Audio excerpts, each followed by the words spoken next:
Good evening, Warriors, and welcome in to another edition of the R&R Sports Report. I'm your host, Randy Isbell. With me, as always, is Robert Hagan. Robert, it's been a bit since we've been here. We've seen each other several times, but how's it going?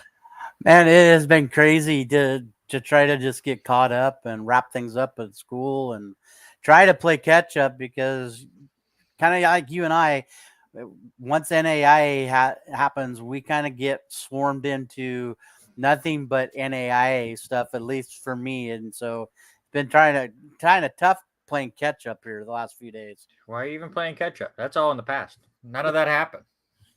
Only NAIA happened. Everything else did not exist. Just if anybody has been wondering or worrying, don't worry anymore. The Yankees are no longer being no-hit by the White Sox. That just happened. A base hit here in the seventh inning, so no-hitter against the Yankees. In case anybody was worried about it, it did not happen. Megan is here. Megan was also living in the NAIA World Series bubble, and we'll talk all about that coming up here in a little bit. Obviously, we'll get into some Major League Baseball stuff. NFL offseason continues to kind of take over some of the headlines. I guess basketball and hockey are going on. I can't blame the NAIA World Series for me not paying attention to that stuff, because I still don't. You know, the haircut happened like weeks ago. I just continue to wear hats. I didn't put a hat on today. We did pay attention a little bit as Megan follows the Knights. Her and Sam both follow the Vegas Knights, so we did watch a little bit of hockey up in the press box. You might have. I still didn't. Whatever.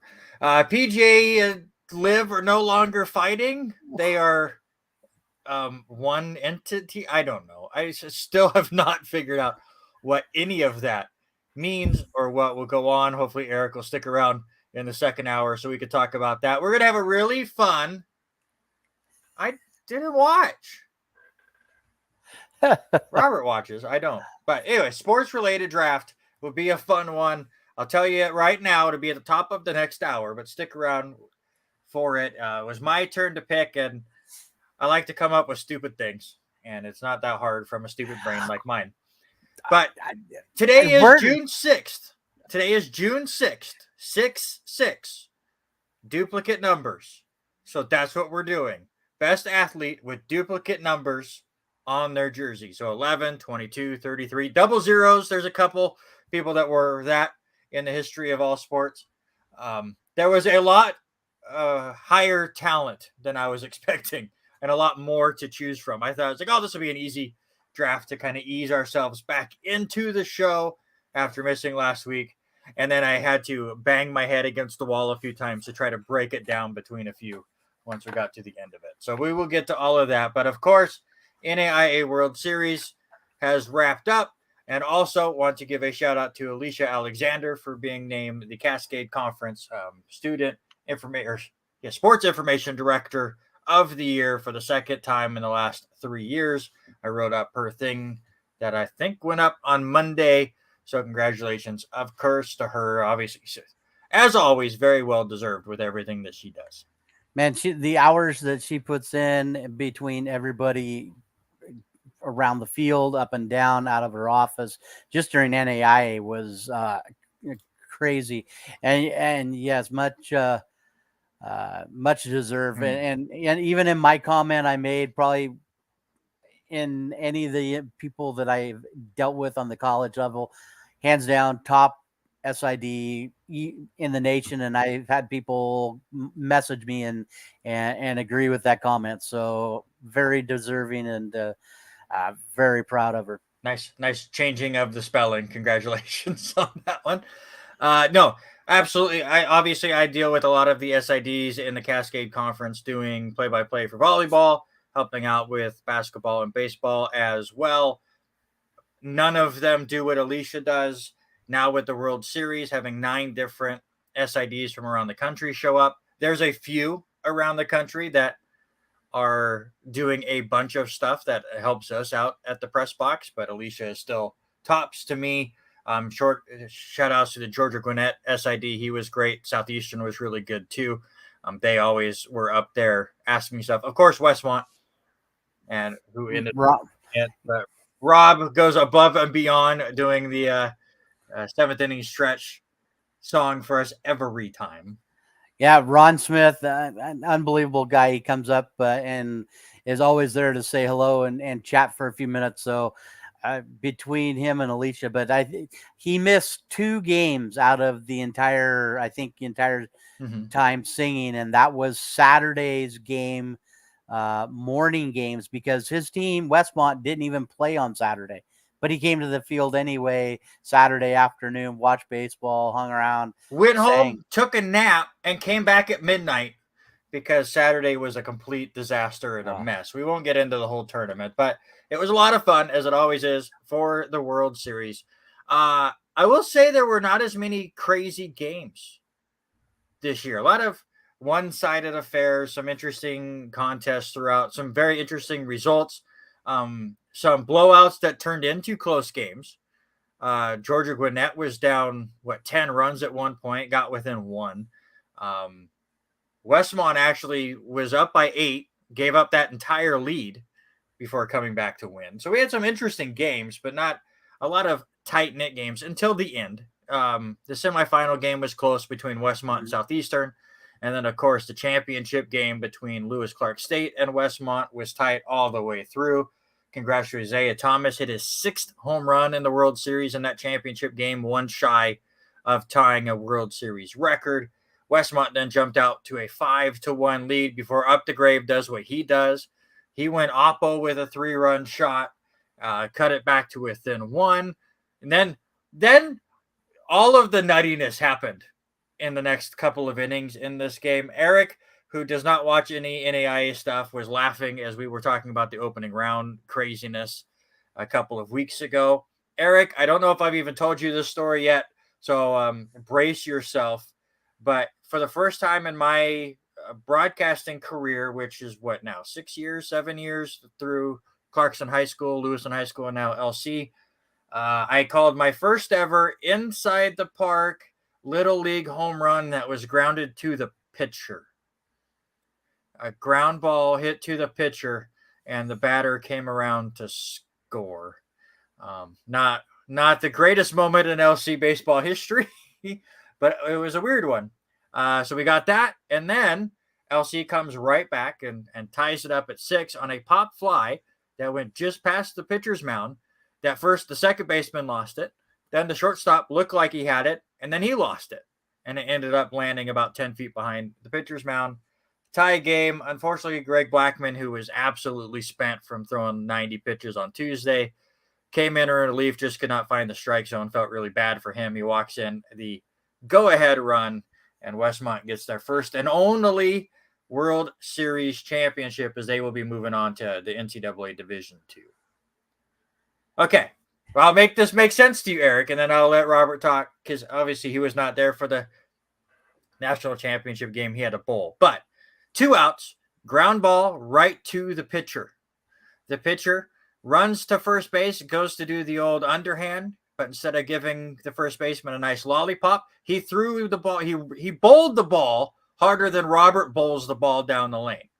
Went between the first baseman's leg all the way out by the bullpen. So the runner scooted his little butt over to third. Right fielder Charlie Updegrave picks it up and just threw it into the ground. Just spiked it. And that allowed, now I'm blanking on who it was.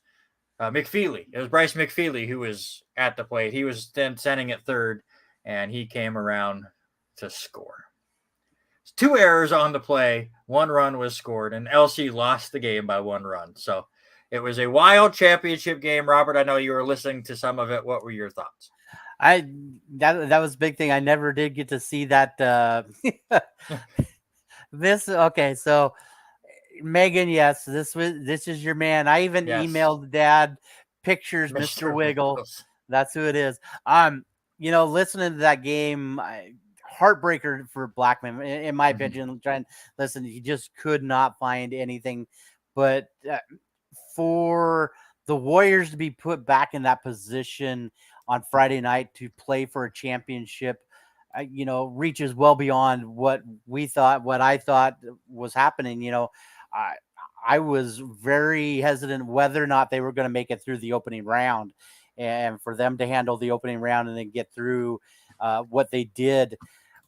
This year's group of teams that made it to Lewiston, nothing short of talented. From the Westmont team, they're going to look good moving up a division southeast, but to see or to hear the loss on basically 1 run and know that there was a couple of silly errors that could have saved the Warriors and kept them in it. It was a little hard, especially after the season that they had, but take nothing away from this group of guys. Charlie Updegrave, what did he play? A total of 12 total games this year before getting into the World Series. So, it just tells you what this ball club does, and they never give up with this ball club. Megan had a lot of fun with Bryce McFeely. The entire crowd had a lot of fun with Bryce McFeely. I could not help myself on the broadcast, so I called the 5th, 6th, and 7th innings. Those are my play-by-play innings for the national championship. And it's the 8th inning, tie game. Runners, I believe, at this point were at 2nd and 3rd with 1 out. McFeely comes up, and if you're from not around here, you didn't watch any of the World Series, McFeely has this weird little shimmy as he gets himself ready. A lot of batters will go up there. It's the nicest way to put it. A lot of batters will kind of swing the bat, get themselves into a tempo. He has some kind of a little dance move that he gets into. So, again, 6-6 game, 2 runners in scoring position, bottom of the 8th inning, and 4,500 people are counting how many shimmies that McFeely had before every at bat. They were getting up to like 7 or 8. It was fantastic. And yes, I did shave my head like weeks ago. I'm just not wearing a hat. Leave me alone. So it's hot here in Lewiston, all right? So the funny part is we counted him all up through the week. And Thursday night, I didn't have to work, so I went to the game, was able to sit in the stands, and actually sat behind his mom and dad and girlfriend, and was able. And we were talking, pregame. Megan come down. We talked about he was the press box's favorite player, and at one point during Thursday's game, we heard the press box start counting how many shiggies, and it was going down. Hip shakes is good. I like hip that. shake, how it was coming down. And then the next thing you know, the next time he was batting, you hear people around just the home run, the home plate area starting to count it. But yeah, he had to be probably the fan favorite of a lot of these players, uh, even if for all of them there at Westmont, from Mhm. Rank to Ha, all of them. Yeah, it was a great time. Obviously, McFeely became a fan favorite. Disappointed that LC was the runner up again. I'm with you. I'm very happy with how far they got with how they were playing all year long. There's no official stat. Danny, we need to fix it. You need to fix how many. We need the shimmy count. That's just all you had to do is listen to the crowd half the time and or the press box. But yeah, it was a really good championship game. Westmont very much deserved it. They do commit a couple of errors there in that championship game, but before them, they played extremely clean. They were one of the best teams that took advantage of walks. They took advantage of errors. They did so again against LC. So it was a great time. It was a lot of fun. And now we've kind of talked about some of our overall thoughts now with the tournament. Let's expand it a little bit more. And I'm just going to straight up say it. I don't know if what the official numbers say. Denny probably has it. Um, but just from an just a unknowledgeable viewpoint that I have, crowd was fantastic. I thought Mhm. if we didn't break a record, we had to have been close as far as overall tournament attendance. It seemed like every day was fantastic. There was a couple days where the weather got a little hot and we kind of dipped down a little bit, but that first day was fantastic. Championship game again, we were just short of 4,500 people. The semifinal game that did not have LC in it had over 1,200 people, I think. So through the entire tournament, I thought the fan base here in Lewiston really showed up. And that's the great thing about our community, and we preach this to you guys all the time. We say it and we talk about it. This is one of my favorite times of the year, and what our community does for these ball players. You look at some of these NAIA teams; they're lucky to play in front of maybe 100 people on a Mhm. normal time, There and were for them opening to there see. were opening rounds that had less than 100 people at it. Yeah, and that's the thing. And you see these players and their eyes get big when the fans are there in the droves that they were. And that's the best thing is you go around and you see some of these guys and they're talking to everybody. Didn't matter which team you were on, you saw somebody local chatting with them or having a good time Mhm. with them and them come. And that's the one thing I love too. And watching from the press box areas, some of these teams come in and they sit just wherever they can get a seat and they start intermingling with these Mhm. guys. And I think a couple of these teams really were fan favorites of the area, Westmont being one of them. Um, um, Another one, Indiana Wesleyan. So huge amounts there. Yeah, 26,518. That's pretty good for a 6 day, 7 day tournament. Yeah, and that's just Denny and Sam up there counting Mm.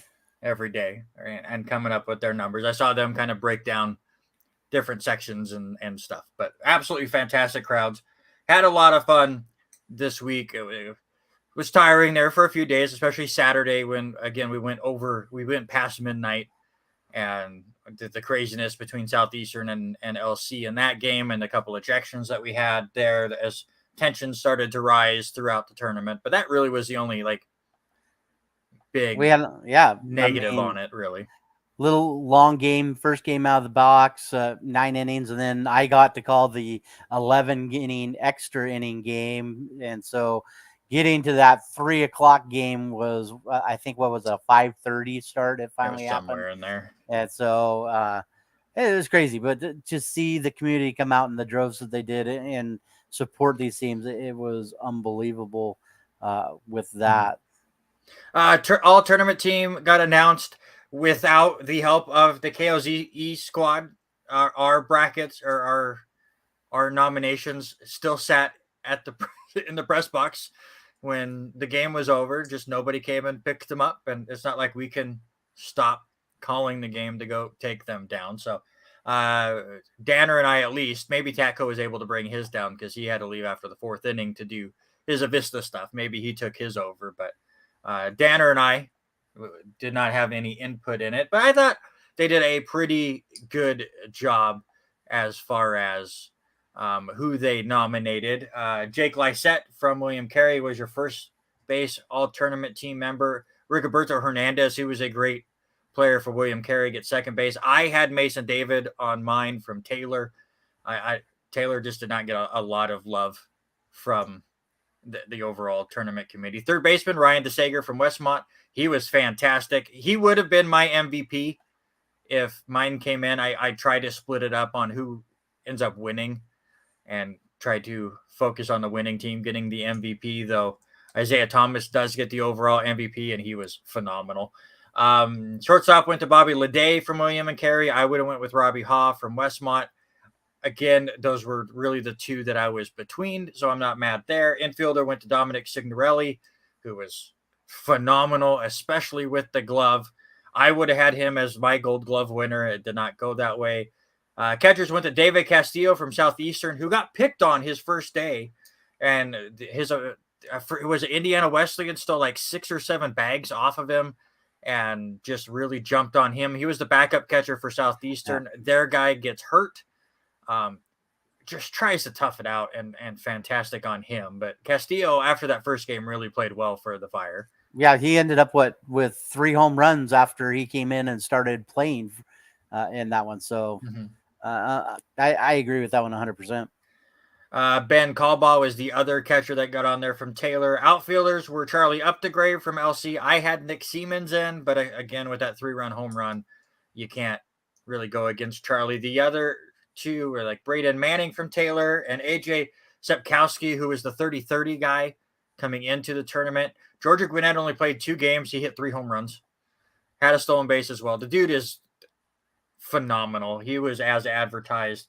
And then Chase Bryant from Southeastern was also on there. He was the one that got ejected in the game against LC. He hit a home run in every game that he played. I would have put Bryce McFeely on because I'm with Megan. He was fantastic. His numbers were great. He played a fantastic right field out there. And his catch. We'll talk about this stuff. You calm down. Yes. His catch against the bullpen area there on Thursday night in the semifinal game was an unbelievable catch too. Yeah, absolutely. Designated hitter, of course, was Isaiah Thomas. He was phenomenal. Your pitchers, Lucian Westberg from Westmont, Reese Wiesinger from Southeastern. And then I disagreed with the committee. I think this was a little home cooking and possibly votes that went in before, but Trevin Hope and Greg Blackman, both from LC, got onto the list. Blackman was phenomenal in the tournament. He was my 5th guy. But Trevin Hope really struggled there in that championship game. I went with Darian Smith with Southeastern. He had a ton of strikeouts against the Warriors. And then Zach Yates was my other nominee as far as pitchers go. And I'm with Danny. I would have went with Ryan DeSager from Westmont.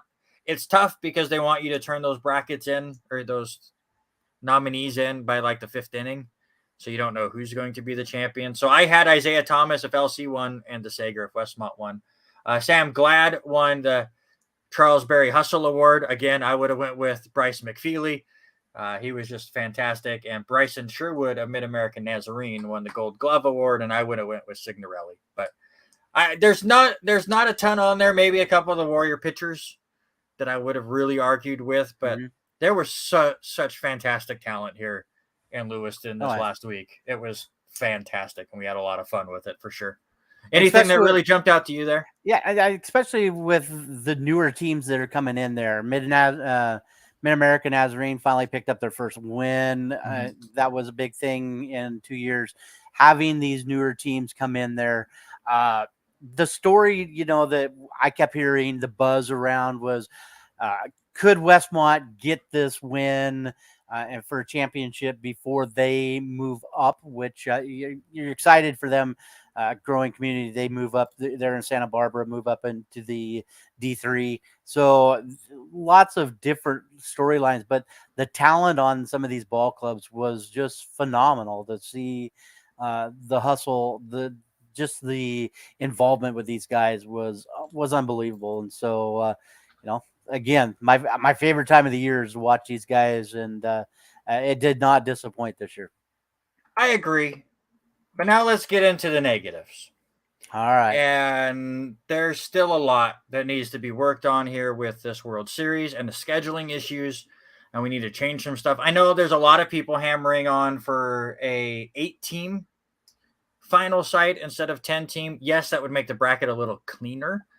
But I am opposed to that because I do think a 10-team bracket, when done correctly, which we still do not here with the NAIA World Series, but a 10-team tournament really emphasizes how good you did in the regular season. Top 2 teams that make it to the World Series get an automatic bye because they had a great year. The next 4 teams face each other, kind of like how Aussie Rules Football does their tournament. They face each other to try to earn a bye. And I think that is great. So if you win your first game against one of those teams, you earn yourself a bye. Then the bottom 4 teams really have to work hard. No bye is given to them, apparently, unless you get into a 3-team spot. And then we have to give you a bye because I guess they think that's fair. This is how I would like to see things change. Keep the 10-team tournament in there. If we end up with 3 teams, as we did this year, I don't care if you've gotten a bye yet or not. LC took advantage of it and got moved to the championship game. I think you should be awarded for being the last undefeated team. So this year it was Westmont. Westmont was the last team to take a loss. They got down to the final 4 teams, and they were the only one that was undefeated at that point. Now have them still play on Wednesday and have the two matchups, just for the fact that now you can battle it out, and if you can eliminate a team. And for Westmont, if they would have been able to defeat, who was it? Who did Westmont play that I'm blanking? Did they play Southeastern the first time? Yeah, because then Yes. it was Westmont and Southeastern, because then they rematched the next day. So if they would have been able to beat Southeastern, then they would have taken on LC, and LC would have had to beat them twice.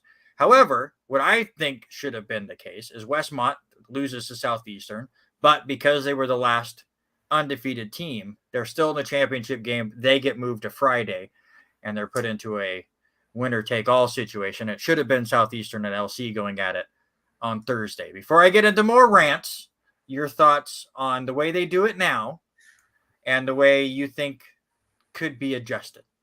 I think the way they did it benefited those that did not have a bye. I like that idea of them not having those that did not get a bye earlier to You get didn't that. get a The bye only because thing- you weren't a good team. But with the thing about it is then everybody's got a chance at a bye. Just because your bye came in Friday night instead of Saturday, do we shift things around somehow that bye comes later? I don't know. That bye shouldn't have been there. I just told you the bye shouldn't have been there. So I mean, to hear everybody say, it was because LC was the host team. No, that's not why. It's not. It was not why. It's straight up because they had not gotten a bye yet. Yes. Yeah, I don't think many heard. I've heard a little bit, but not a ton. But I even threw this out there, and I know I caught some gruff when I set it up in the press box. As I said it needs to go one of 2 ways. We either go to 8 teams, like we were saying. Like you said, it does make the bracket so much prettier, a lot easier to follow, and all that. It makes it cleaner, but it doesn't matter what you do in the regular season. Or then I said the or, and as soon as I said the or and how many teams, I get shut down right away. But move it to a 16 team, and then but then it's like 2-week tournament, and we couldn't probably handle it. So we can't even get the NAIA to add one more day, so we're not getting 4 games a day. That's the other thing I would like to see changed. Saturday is a big proponent of that. Like when you have 4 games on the schedule, anything that goes against the plans pushes everything back. LC and Southeastern on Saturday night did not have their first pitch till 9:30 p.m. Pacific time. That means any local fans of Southeastern over there in Florida were watching that game on Sunday for first pitch. We ended the game on Sunday our time. It just becomes too much of a hassle to try to jam pack 4 games. Everyone gets exhausted by the end of it. No, stop it with these 8 teams and no buys. The regular season doesn't matter. I mean, it would be cleaner, and if they go that far, I'm not going to lose my mind over it. But I think I like the 10 teams because it gave Southeastern and Georgia Gwinnett an advantage because they had such a phenomenal regular season. Maybe this is me business side, but I'm going to think about it business way for a minute. And why, you said it, add that extra day. Yes, Sunday is a day off, but what's the chance? I would leave Sunday off just for the fact of do a just Thursday in case then? of a weather day. Yeah, I'd go to Thursday. Okay, so do a Thursday. So do Thursday, Friday, then Saturday. Why couldn't we push it as a family day? Get the people out, get the locals out a little bit more, hype it up. But yeah, I can see do a Thursday, Friday, Saturday, have Sunday off. Then that bye comes into play for some of these teams a little bit farther down the road. Yeah, I mean, that's just me, but I'm not in charge of any of this stuff. Though, while those are changes that hopefully will get changed when the new contract gets signed here in the next year or whatever it will be, the one thing that absolutely, positively, absolutely has to change is the way the NAIA announces games. We should not be waiting until midnight to hear official matchups. Now, after the Monday games, things kind of get messy and who will face who in the loser out bracket because you don't want the same teams to play each other twice. And Tuesdays when that really starts happening. Now we can break it all down and figure it out. I've been a part of only a few years of the World Series, but I've watched many of them as a fan. Obviously, Denny and Megan have been a part of a lot more. You've been a part of a lot more. Same with Danner and Tatko. And there's a lot of them up there that have been up there so many years. We can figure out what the matchups are going to be before the NAIA breaks it down. However, we can't say anything. We got scolded by the NAIA for coming up with what we believed what was going to happen. I announced it at noon. By the way, I was right because, again, we know this stuff. We know how it works. Just for anybody not paying, that was not part of the World Series. So Monday happens. You have your 2 loser out games. So now you're down to 6 teams. We already know we're down to 6. We just need to know who's going to be the last 2 teams in the winners bracket, and then the 2 teams that will move down to take on the other 2 teams in the losers bracket. We know the 6 teams. We just need to know who's playing who. Their one caveat is they don't want repeat winners or repeat opponents that early. Mm-hmm. So all you do is go, okay, so in this case, it was LC and Indiana Wesleyan. Who did they play? Well, the only issue was LC versus Southeastern. So you just go, fine. LC will not play the winner of Southeastern and William Carey. We'll lock that in right now. Southeastern, William Carey, they were the last game on Monday. So they will not play the first game on Tuesday. So you're set. It's LC versus the loser of Taylor and Westmont at 11. Indiana Wesleyan versus the loser of Southeastern and William Carey at 3. And then the 2 winners face each other at that 6:30 game. That should have been announced before we got to those last 2 games. Instead, we had to wait for Southeastern and William Carey to finish at 10:30, 11 o'clock at night for the NAIA to finally go, all right, here are the matchups that everyone knew was going to happen anyways, and here are the times. It should not be that way. They should have it locked in, ready to go before the day even starts. Or at least once the loser out games are done and you know what matchups you're set up to have. It was horrendous, and I hated communication with the NAIA has always been a joke to begin with. But the fact that we got told to not speculate on what could be the matchups because we didn't want to confuse people. How about we not confuse people and tell them what the matchups are going to be at a decent time so they don't have to wake up in the morning and go, oh, when does LC play? Who are they playing? Because I was not told before I went to bed. It's a mess and it's a joke, and that part really, really needs to be fixed. Yeah, 100%, especially like you said it there a minute ago. what would have happened if Southeastern would have lost earlier, and had made it into a Tuesday game? What was their game going to look like? They're 3 hours on the other side of the country. We need to look at the broad spectrum of everybody included, especially on that side. How many people were listening to the matchups? A That lot. that and that's I've the been thing. told the numbers, at least for KOZE's numbers, and it was a good year for KOZE. Yeah. So, why not help Yes, everybody out? yes, thank you. I am. I'm slightly passionate, and I like to have fun, and I like to rant. That's what I like to do. Go ahead. Sorry. No, I know. I agree 100%. I mean, you've got to help everybody out, and it's not just a local thing. You've got to think of it as the United States, and especially if we want to keep things here in the LC Valley, and we're through. And I think we answered this the last time we were together. We have the contract through 24 or 25, and I know Denny can tell me. I think it's through 25. You know, why not have something drawn up, figured out how we move on and how we make things a little bit easier to get this out, because we're in a part where we're in technology and people are 100% into having their stuff at their hands ready to go.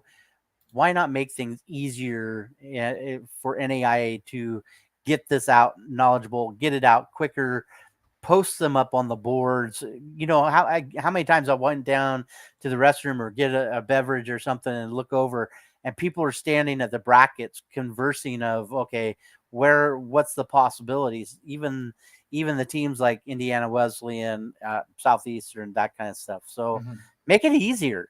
Yes, That's the whole thing. Make it easier for the fan to come and watch the games. and that is where the 18 bracket would benefit the NAIA, because that is a much cleaner bracket in a double elimination format where we wouldn't get into all the jumbled mess. Again, I think if the NAIA runs it properly, the 10-team bracket works extremely well. You get a couple teams that benefit from how good they were during the regular season, and everything would run smoothly. But again, they wait until after everything is done to then get together and figure things out. There were times where I was told last year, all right, so what are the matchups going to be? Well, they're going to meet up and decide once this last game's done. No, you should have been just meeting hours ago. That's why you're here. You're not a fan first and then you become a committee. You should be a committee through the entire tournament and make these decisions a long ass time ago. Not, well, we'll just wait to see what happens. Let us watch our game first, and then we will come up with it. Just, it's a mess. Rant for real quick. Say something. I got to update something I've been working on, and then we'll continue. All right. So for me, my little change also, and I thought about this, and I said it just a second ago, is it's all about marketing anymore for Lewiston to keep these guys here, and what can we keep these guys involved with? Players, teams, that kind of stuff. Doing uh, the sponsorship for game days, such as ticket prices for the All American thing, the veterans. We need to look at things, and I kind of like your idea. Starting on Thursdays, maybe start 3 games Thursday, 3 games Friday, and spread things out. We get things. Then Saturday becomes a marketing campaign. You know, maybe to the idea now picnic, family picnic or something like that. Set up Don't areas a get little bit. crazy. No, I'm 100% serious. I mean, the strike zone was a little bit bigger this year that they had people over there, but why wouldn't we accommodate, give reasons for families to come out a little bit more? I just think that there's so many more marketing things that we could get out with some of these places, and help out even the businessmen that's spending money with LC, spending with yeah, 100%. There, you're right on that, Megan. 100 more chairs, a lot more tables. Just to walk out there and sit down and eat, or was not quite thought out 100%. I think we take that, go back to the committee, and say, okay, here we go. How do we expand things? more user friendly, that kind of stuff. And folks, also, maybe it's because I'm a big boy, but stop closing the concessions down so early. Play to your customers. How many times did things close so early, and we're in the third inning of the last game? You sign a commitment to be there. You sign a contract to be there. Be open all the time, and sell your product. Don't be one of those. "Oh, I'm going to just come in at this time and work this small window." No, you sign a contract. You're there the entire time. There I you go. just Those are our rants. Those are the things that need fixed for sure. Mhm. All right. It is time for scoreboard update. I have learned that I can't do this scoreboard update the way I came up with this cool graphic and do the show at the same time. So if anybody would like to be a producer for this show and do the stuff behind the scenes, I'm only one person. But Robert, give us a scoreboard update. So right now, currently in the bottom of the ninth inning, the Sox are leading the Yankees 3-2. It's over now. Is it over now that It you've got just it all typed ended. up? It just ended. Arizona leads Washington 10-5, bottom of the seven. Athletics lead the Pirates 9-2, also in the bottom of the eighth, and Boston leads Cleveland 5-2 in the bottom of the eighth. Dodgers lead, even with a Freddie Freeman grand slam, his 11th on his career. They lead 8-6, bottom of seven. Braves and Mets pretty close to just now underway. They were supposed to start at 4:00. They had rain delay. They are leading 1-0. Right now, tied up, the Orioles and the Brewers 2-2. Texas leads the Cardinals 6-2, and just underway, the Padres and the Mariners top of the first. But how about the Rays, man? The Rays just keep on going against the Twins 7-0. Toronto comes away with a big win, 5-1 over Houston, and Miami, another hot team, just keeps going 6-1 over the Royals. Listen, we don't need Rancid Randy. Rancid Randy's busy. So if Eric wants to come be a producer, I will not get in the way, or just hop on for a minute and then I could produce on the side. But trying to do both, that was a pain in the butt. Trying to update things. Luckily, the rest of the stuff I have worked on is all simple and ready to go. So there's your scoreboard update. Let's get more into some Major League news. We will get into the NFL stuff in the second hour. But since we have been very much baseball focused, let's continue with that. Sad news, Jacob deGrom is going to need Tommy John surgery. That dude cannot catch a break. He is obviously done for the year and most of next year. Big blow for the Rangers, who are having a fantastic year. Somebody else who just cannot catch a break. How about Steven Strasburg? Nerve damage and is done for the year and possibly could be done for his career. So thoughts on those two pitchers and how good they've been when they're able to play. Yeah, the $185 million man, 5-year deal, DeGrom. When I saw that news today, it was just crazy to think about. Here we go again after only playing, 6 games this season. So very sad for them.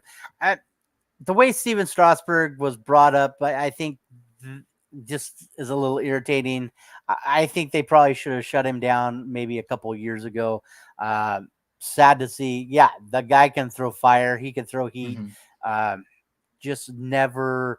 I don't think he had a coach or set of coaches or trainers that might have helped him out well enough there in the Nationals program. Mm-hmm. I think he's got to finish this out and call it a career. Yeah, Strasburg obviously with minus the injuries was fantastic. His debut was against the Pirates.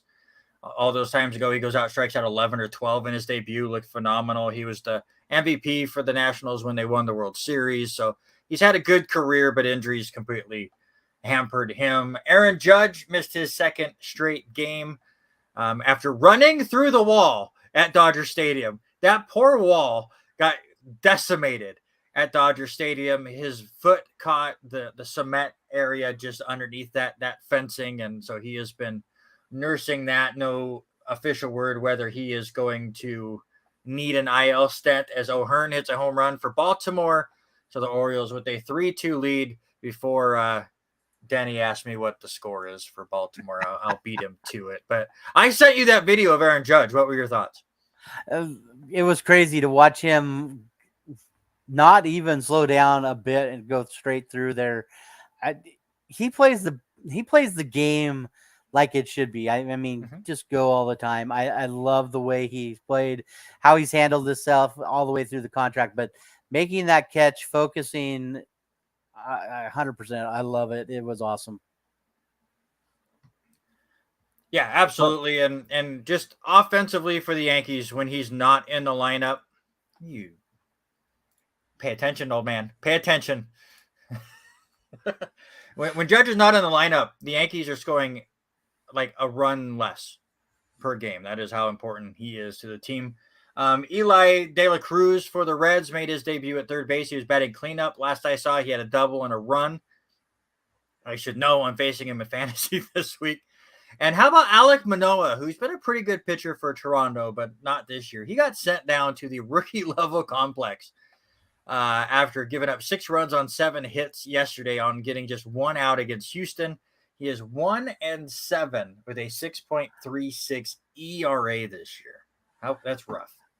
Now I want to know, Megan. No one cares about what Baltimore. Orioles. Okay, I'm just making sure we're on the same page here. Yeah, well, who would have figured 1-7 after having 2 decent years pitching and to go and jump that far down into the rookie level? It's got to be some mechanic issues that's got to get fixed quickly. In a mess.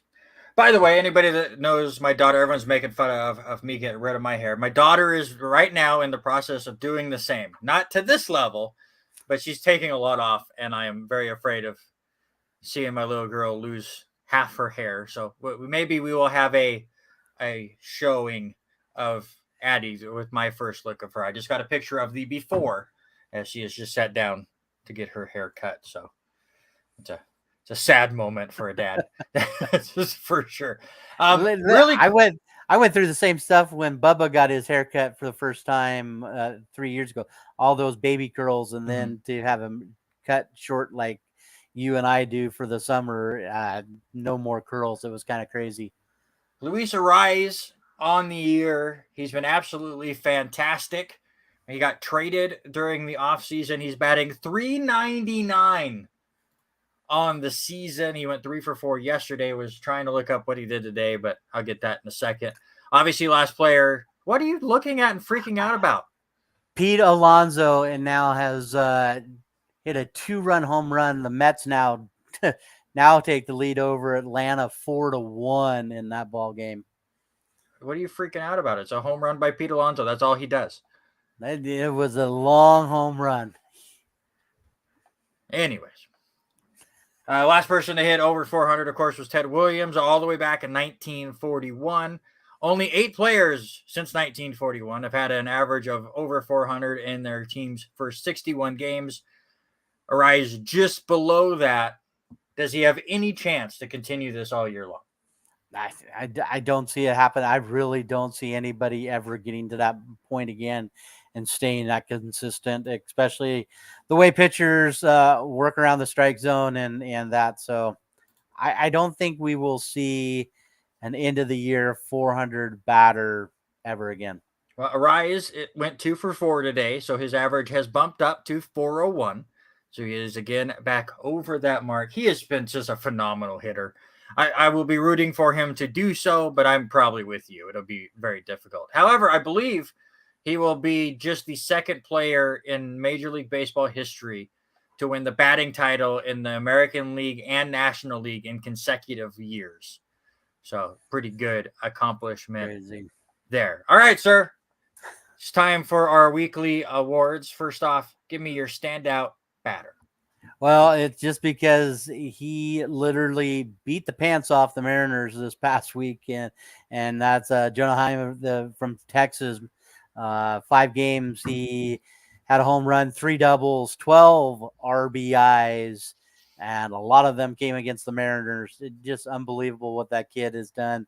I believe third full season as the Rangers catcher. So uh, the Rangers are just was not on my radar, and it's just crazy to see what they're doing this year.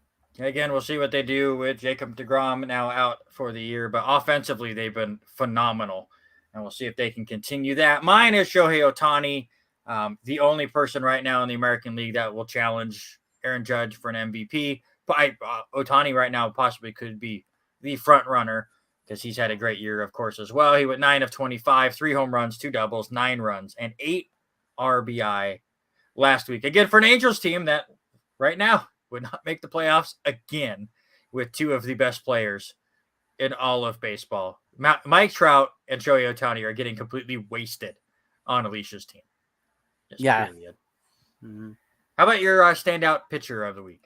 I'm going to go with the closer. This is the second time this year I've went with a closer, and I'm going with David Bednar, the closer from Pittsburgh. Now, Pittsburgh getting a little roughed up today, but last week he had 4 games, 4 save opportunities, came away with 4 saves, gave up just 3 hits, 3 strikeouts, no earned runs, and just looking quite well and helping Pittsburgh stay in the talk, and we're past Memorial Day, and we're saying the Pittsburgh Pirates. No, you're saying the Pittsburgh Pirates. I'm not saying anything about the Pittsburgh. No, they've been really good, and the NL Central has not been that good. So they are definitely still in the mix. For me, I'll give it to Kevin Gausman. I couldn't really find anyone that was phenomenal. How about 6 2/3, 5 hits, 2 walks? Did strike out 11. Did not give up a run against Milwaukee last week. So I will give him my pitcher of the week. More production value. I brought this back for our base. I did this for football. We'll do it for baseball as well. I did not tell Robert I was doing any of this. I got bored today and updated some stuff. Please, sir, go from top to bottom. Top to bottom for me, I'm going to lead things off, and I'm going to keep the Tampa Bay Rays in there. This is the first time we have done power rankings for a couple weeks, and so they just are the complete team right now. I am moving the Texas Rangers up in there just after they're showing what they did for against the Mariners. They deserve where they're at and what they're doing now with the DeGrom whole issue. We'll see how long they stay up there. For me, and no, I'm not doing it for Denny. I'm doing it for that team. Baltimore Orioles, they still are looking quite good. Still, what we're 1/3 of the season in, and they're plugging things, just staying offensive and winning games. I'm going to put your team number 4. I'm going to put your Yankees. Been a little rough the last 2 days, especially with 2 games with no they won 2 games with Judge. I'm just wondering how long he is going to be out for. Is this going to be a concern later down the road? And I'm going to put the Dodgers in the 5th spot. So they are currently tied, go figure, with Arizona Diamondbacks. But right. I think this is the team that's going to be the one to be beat in the NL West. I will be with you. Obviously, the DeGrom news really hurts Texas. I was very close to bumping Tampa Bay out of my top spot. Decided against it. 366 runs. I believe they still lead the league in home runs and stolen bases offensively. Plus 132 run differential. They have yet to lose their 20th game of the year. They've been phenomenal. Texas is right on their heels. How about a plus 153 run differential for the Rangers? But again, losing DeGrom for the year definitely hurts them. We came up with this before today, and it was much closer. Obviously, Judge being banged up hurts things, but I moved the Yankees up to 3, just ahead of the Baltimore Orioles. Yankees just got Stanton and Donaldson back. They just got a couple of their relievers back. Carlos Rodon is finally starting to throw off a mound again. We can hope, but as is the case for New York, you get a bunch of people come in and a billion people get hurt. Megan, thank you so much for hanging out with us. Have a good one. We need to make her stay for the draft. I mean, only a couple. It's lucky for you she would have picked my people anyways. No, But I this one doubt is it. very close between the Yankees and Orioles. Obviously, the Orioles right now with a better record than the Yankees. I just like the outlook for the Yankees a little bit more. And for me, it's still the Atlanta Braves in that 5 spot. You just continue to poo-poo this team. You poo-pooed them at the beginning of the season. You're poo-pooing them now by putting the stinky Dodgers, who lost 2 of 3 to my Yankees over the weekend. Atlanta continues to look really good, and they are in my 5 spot. I'll vote for Michigan. That all depends on who you vote for. How about that? Real quick, since neither we got the college baseball super regional going on right now. Trent Sellers and the Oregon State Beavers got eliminated yesterday, so they are down to their 16 teams. I haven't watched fairly any of this. The softball finals is going on. That Oklahoma team is gross. How good that team is. What is it? 40 wins in a row for them right now. Something crazy They're like so that. good. I've watched a couple of their games as they've been on as I work at the casino, and we'll watch a little bit of it. And they're just such a good team. Mhm. They're going to win the softball World Series, I think. Yeah, they start things I off don't even have tomorrow. a Venmo. I'm too old for Venmo. I don't know how any of that works. I think that's all I have in my account right now. I emptied it out for fantasy football. I could be wrong. Yeah, who knows? And then, of course, the NBA. Oh, there you go. NCAA record 51 straight wins. and, And we've and got to update you here. NBA and NHL update. This is as much talk for either that we give. Nuggets and Heat are tied at 1. By the way, I just need to stop listening to sports talk radio during the NBA playoffs, especially the NBA finals. Because you know what happens after game 1 of every series? It's over. The other team's not going to win a game. Denver is just going to sweep Miami. They're going to be this new dynasty. Everything's going to be great. And then Miami comes back and wins game 2. I could have predicted that because that's what happens in every goddamn series in the NBA. People overreact about one game. This is why they play 7 games. But everyone was talking about, oh, Denver's just going to just stroll right through Miami.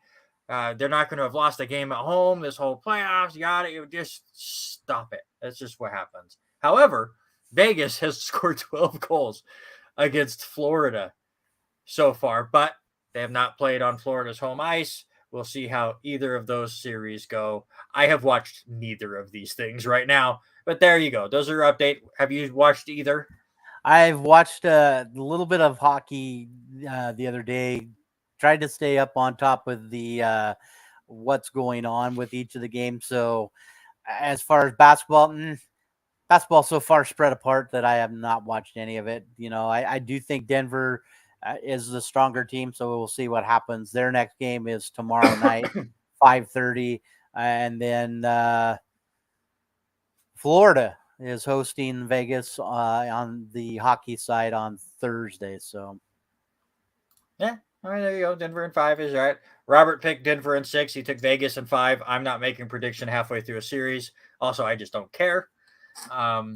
We'll get used to that. You are watching the R&R Sports Report Summer Edition, which means we're at home the rest of the summer. It means I can goof around with these graphics a bit more and have some more fun with it.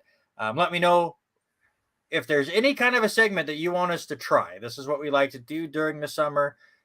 This is where things kind of happen. I believe the sports-related draft started with a summer idea, just trying to fill the 2 hours. Obviously, power rankings have been around, and we keep moving some stuff around. We try to goof around with the scoreboard updates now. We talk more just random stuff because there's only so much baseball we could talk about because so many games are going on throughout the week. You can't really pinpoint one. It's not like the NFL where it's like, all right, we come on once a week. We have 1 week's worth of games.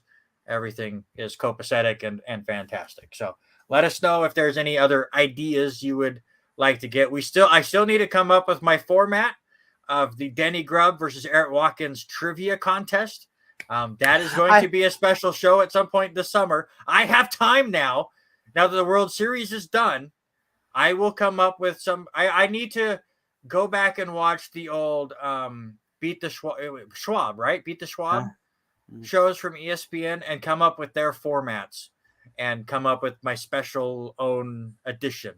And we will get Denny in front of some sort of computer with the webcam, and we will have him face Eric at some point. That's going to happen at the summer. I'm going to make it work. But other than that, let us know other things that you want from us down the line. Copacetic, we good? I 100% with that. I totally had spaced that off. So stump the schwa, bring it on, Grub. So Eric brings up the actual thing. Did Denny just put two boobs on our screen? Is that? Hold on. Is that? Do I have to? I don't even know if that's PG. Is that what happened there? Anyway. Oh boy. This is a weird show. This is an absolutely weird show. Anyways, it is now time for the sports-related draft. This is supposed to be eyeballs. Danny, I don't know. I think you need to contact Megan and have her explain a few of those, maybe. You did snap my super long 2-week winning streak last week with the best sports day of the year. But however, I will say this. Yeah, that college friendly show. Yeah. Yeah, the family show is all that's a kickoff reference, and I won't steal too much from the kickoff. I will give you credit for this as far as the best sports days of the year. Their biggest contention was back-to-back days for us. You took Memorial Day because of the NAIA World Series and what that means for us together, and obviously the Major League Baseball. And I took the Sunday before because it was the Indy 500 and the Coca-Cola 600. You ended up winning the draft, and then the Coca-Cola 600 got moved to your day. So you had all of the baseball and the Coca-Cola 600 on your day. So congratulations, you won last week. It was my turn to come up with the sports-related draft, and if you missed it earlier in the show, I could not think of anything, and I had forgotten I did not go back to our user-generated lists. Yes, sir. I'm trying to figure out, how did this just random, where do you come with some of the topics? That's what I want to know, because when you send there's me this, so much messed up stuff up here that I come up with these topics. However, I think they're fun, and they bring up some really interesting stuff. And you and I had some fun discussions off air. We had to come up with a long list of honorable mentions because, again, the names are ridiculous. Though half of Robert's honorable mentions are bogus. I told you I wrote a list. I looked at this list and I studied it. I studied that third pick for a long time before I finally did it. It was tough. It was really tough. So, in honor of June 6th, which says 6-6 on the calendar, best athlete with duplicate numbers on their jersey. So again, 11, 22, we have double zeros, 99, 88. You get the picture. Not a lot of numbers to choose from, but there was a ton of athletes to choose from. And again, we have a graphic. It looks familiar as the top 10, top 5. I don't care. Here we go. Give me your first pick, sir. For me, and I'm going to say it until the day that I die, the home run king will always be Hammer and Hank Henry Aaron. Listen, Hall of Famer, MVP, 755 home runs, had a 305 batting average, 25-time All-Star. Hands down, probably the most famous baseball player, top 10 baseball player of all time. He's up there for sure. You and I again talked, and I felt like the top 4 were no-brainers, and it just depended on what order they went in. Denny has me worried now with who he just screamed, and I'll put it back up there, the old Kareem Abdul-Jabbar. But you left me with somebody that I just could not pass. Yeah. And that is the great one. Mm-hmm. Wayne Gretzky, greatest hockey player, bar none. Absolutely. There you go. He still has like 40 different regular season records. 40 that he owns. Nearly 900 goals scored in under 1,500 games. The dude is insane. 15 different playoff records. Talk about how many All-Star games he was in. Just the man is the greatest hockey player ever. Period. So you put a picture. The only concern is you put a picture with him in the Rangers. Which team do you most affiliate him with? And he did Probably the play in Oilers. a few different teams between It was Edmonton, it the was Kings. for me the team I first think of is Edmonton. I probably actually think of the Kings next. This was just the first picture that allowed me to download and was clear enough. So there was no thought to these pictures other than will they go cleanly in my little PowerPoint thing. Yeah. So. I think it's a great pick. I think he was just maybe one too high on this list because I thought you were going to go the other way. Me for my second pick, and yes, Denny, I'm going with Lou Alcindor, or AKA Kareem Abdul-Jabbar, 6-time NBA champion, 2 times MVP, 6-time MVP, huge amount, 19-time All-Star, point leader for so many years. So 33 was a tough number, sir. And we'll talk There's about a lot. 33. There was a lot of There's 33. a lot of 33s. 33 became a very popular number as far as these went. So yeah, I knew that's where you were going to go. It was really tough to pick between Gretzky and Kareem Abdul-Jabbar. However, I do think, even though 55 Charlie up the grave, well done. I like it. While this man is the all-time rushing leader in the NFL, I still think he's underrated, and that is Emmitt Smith. He gets looked down upon for whatever reason because he wasn't flashy. He wasn't as nimble as Barry Sanders. He didn't have the big games like Walter Payton. And I think if you asked a lot of people their top 5 running backs, he might not go on it, even though he is the all-time rushing leader on a team that had Troy Aikman, who was throwing the ball all over the place and had so many great passing or receiving options. Smith was great in that aspect as well. Part of, 3 Super Bowl champion teams, played a very long time, especially for a running back. Just players do not last as long as Emmitt Smith did in the running back position. And again, I really think, even though he is the all-time leader in rushing yards, the man is underrated, bar none. And Otto will be talked about in a second as well. There's a lot of fun ones. It's been great. Yeah. Anyways, those are our first 2 picks. Give me your third pick. So the third pick boiled down to me was, do I go with another 33? Do I go with a 66, or do I go with an 88? And I mean, I think this was the longest split between us talking and me finally deciding which one I was going to go with. And I kept looking at different stats, and we'll talk about the other 2 of why I didn't go with them. But for me, I'm going with the greatest tight end to play the game. I'm going Tony Gonzalez. 270 games played, 1,500 yards, 1,300 reception. What this guy did, 111 touchdowns. He kind of transcended this position for the likes of who's playing there now, and just an unbelievable player. And so I had to go football. I kind of wanted to go one sport athletes on each of them there. So I'm going with Tony Gonzalez. Yeah, and I wanted to continue the trend of picking a different number. With my last pick, there was a lot. Again, 33 had a ton. And Danny just said on another one.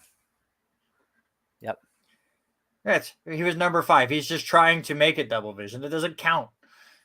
Though, however, there was a couple interesting ones that were with the Orioles. We'll talk about it here shortly. But so I avoided 33. I avoided 99 again. I wanted to go with a duplicate number. And honestly, this was somebody I watched a lot of back when I watched this sport.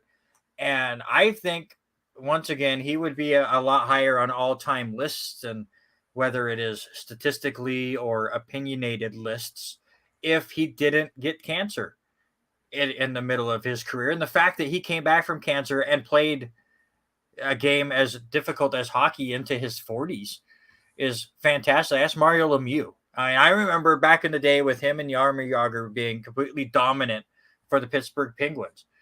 He had nearly 700 goals. And again, he missed 4 seasons while he battled cancer and had to retire because of it, and came back and played extremely well right after that. Scored 35 goals the year he returned after his 4-year hiatus. Scored 85 goals one year back in 88. Him and Jagr were a fantastic duo for the Pittsburgh Penguins. So I do pick 2 hockey players, which makes it really interesting.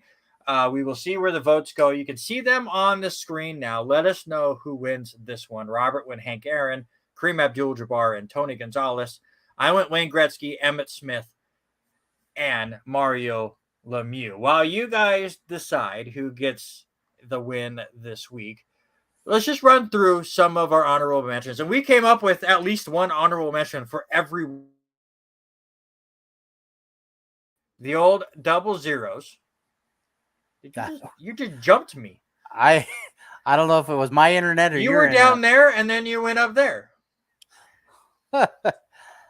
Ooh, I like this. And now I flipped you. I don't know. You keep flashing in and out. I don't know what's happening to you. I might lost be your having mind. some. I might be having some internet issues. How about I'm going to update the scoreboard again real quick. You give them their honorable mentions. All right. So for us, we were talking about different numbers in each ones, and for us, 0-0 was the next number to come out, and for us, both of us agreed with the same person right off the bat, and that was Robert Parrish, the tall one for the Boston Celtics in the 80s. And you also had on there Jim Otto, 2 big numbers in that one. You look at number 11, there was a lot of different numbers. By the way, I now realize I really wish Megan was here because she does like hockey. So she would have liked my picks a little bit more. I'm just saying. Go ahead. So number 11 comes up, and I know he wore it. I don't remember how many years he wore it, but Walt Frazier did wear number 11 for a few years. He did also wear 10. But it should not count. It should not count. I'm glad. I wish you would have picked it for the thing, because it would only count for the years that he wore. Yeah. 11. So it's a couple of the other names we threw out on this list: Isaiah Thomas, Mark Messier, Larry Fitzgerald also fall in that number 11 number. Number 22 was an interesting number. We both were talking about Emmett Smith, but let's throw out a couple of names. I threw out number 22, and that was Ricky Henderson. Ricky Henderson. Now Eric says Walt Frazier does not count. I don't even think he wore 11 for the Bullets. I'm gonna have to go back and look at my list because he did. You also had Elgin Baylor Right for now, number hold 22. on, time out again, because Ricky Henderson wore 24. There may have been one year for one of the 37 teams that he played for where he wore 22. Ricky Henderson was 24. That was the first name that jumped out to me. That I'm like, absolutely not.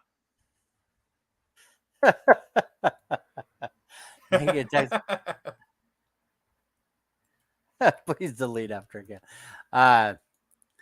Yeah, and so that one, those names came out there. Yeah, fake names with fake numbers that you made up. No, anyways, I'm looking right now. And that's the thing. He wore 39, 35, 24, 22, 24, 35. So depending on where you were at. So, I think also in that number we didn't talk about, Clyde Drexler from the Trailblazers wore 22. Clayton Kershaw wore 22. You said Elgin Baylor, but I think 33 was probably the hardest one, and we did come up with Kareem. But let's throw a couple in. Let's throw a hockey one that you talked about. How about Patrick Waugh? How about Larry Bird, Scottie Pippen? Denny said it a few minutes ago. Frank Robinson, Shaquille O'Neal wore 33. Patrick Ewing from your Knicks wore 33. And Denny said Brooks Robinson because he's an Oriole fan, not Frank Robinson. Different Robinson. How about Eddie Murray? Didn't Eddie Murray wear 33, Denny? I'm almost positive there. And Tony Dorsett, Roger Craig both wore 33. So a lot of big names in that one. 44. Oh, we said Hank Aaron, probably the biggest one. How about John Riggins from the Washington Redskins? Pete Maravich. How about Pete Maravich? He played basketball. Jerry West. Shaq wore 34 and 33. He was Magic. He wore 33 to start with, I believe. Again, it only counts for the years he wore it. So you just keep throwing out random stuff, sir. Let's go. 55, we came up with Junior Seau. He wore it. Oral Hershiser, a Dodger pitcher. Derek Brooks. You had Derek Brooks on that list. And I remember, and I threw this one in there. Do you remember him? Because he was one of the Who Am I trivia questions. Dikembe Mutombo wore number 55. Of course, I remember Dikembe Mutombo. Number 6 ruined the lives of Knicks fans for years too. 66. You put down Yasiel Puig, which is a good one. It's the only one I could find. The other one that I came up with was, and it's old school, and it's not because I'm old, but how about Ray Nitschke? Ray Nitschke wore number 66. Number 77, we went with you said Pudge. He wore it for 1 year, and then I said Ray Bork, the hockey player. 88, we said Michael Irvin and Albert Bell. He wore it for 2 years. Again, I could not find another really good 88 as far as baseball went, so I went with Albert Bell, who wore 88 for the Baltimore Orioles. He was mostly number 8. And we come down to 99. You said Aaron Judge. Of course. Jordan McCon. I went J.J. Watt, Aaron Donald, Warren Sapp. So there was a lot on this list, and sitting there at school the other day writing these down, it was kind of cool to look at some of those names and numbers. Reds just tied the game against the Dodgers on a hit by pitch. That was that's a painful way to tie the game. Well, especially when you really thought I was going to put Aaron Judge in my actual draft, and I did. I really thought he's not up to the names that we just listed as our actual draft. As much as I love Aaron Judge, he's not up there right now. Okay, I'm reading the book that Denny wrote here. There are no more new baseball jerseys under the sun. The last unused Major League Baseball uniform has been taken. There you go. All the numbers 89. Have been used. That is just crazy to think about. That will never happen in the NBA. Crazy. Yep. All right, let's get into some NFL talk. Again, not a ton going on now. DeAndre Hopkins was the big news. He was released during the NAIA World Series at some point. Again, those 8 days meshed together. So at some point, that news broke while we were over at Harris Field.